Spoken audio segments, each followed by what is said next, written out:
Ce n'est pas toi. Frère, ce n'est pas toi. Tu n'es pas né comme ça, tu ne mourras pas. Et si tu meurs, tu t'en ficheras parce que tu seras mort. Dans le meilleur des cas, tu gagnes. Dans le pire des cas, ça n'aura plus d'importance. Il n'y a pas de chance dans ce jeu, mec.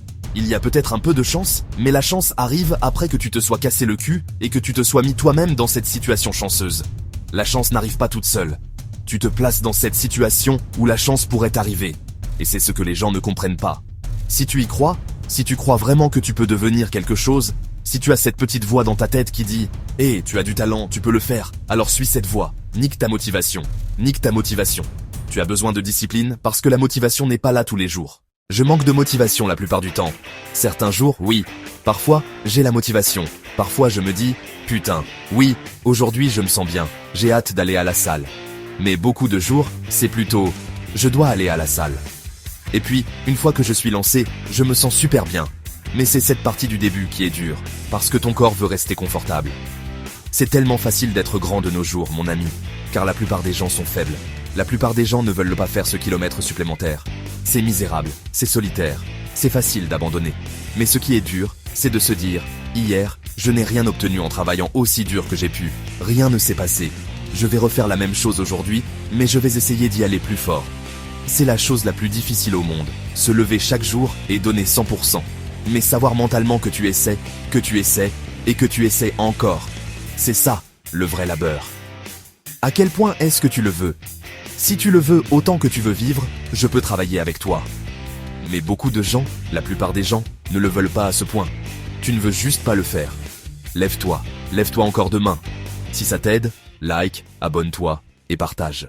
Combien de temps peux-tu maintenir une attitude positive ? Il n'y a pas d'astuce, mon frère. C'est toi contre toi. Ne sois pas en colère quand tu es allongé dans ton putain de lit, à l'hôpital, à 90 ans, et que tu te dis « J'ai l'impression de ne pas avoir fait quelque chose ». Tu te sentiras toujours vide à l'intérieur. La vie que tu désires est de l'autre côté de quelques conversations difficiles. Et tu vises une vie que tu détestes parce que tu as trop peur de les avoir. Les temps difficiles créent des hommes durs. Les hommes durs créent des temps faciles. Nous sommes maintenant à l'époque des hommes mous et des temps difficiles. Tu devrais être un monstre. Tu devrais être impitoyablement ambitieux, puis apprendre à le contrôler. Il vaut mieux être un guerrier dans un jardin qu'un jardinier dans une guerre.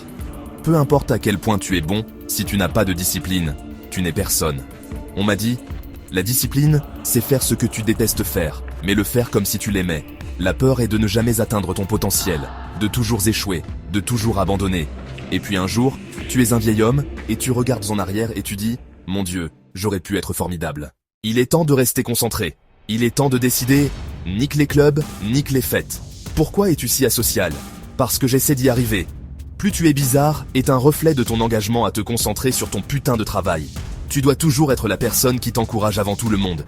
C'est un lent applaudissement. C'est juste toi qui t'encourage dans l'auditorium.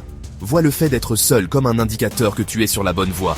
Si tout le monde t'encourageait, cela signifierait que tu es comme tout le monde. Et ce n'est pas là que tu veux être. Le pouvoir suit le doigt accusateur.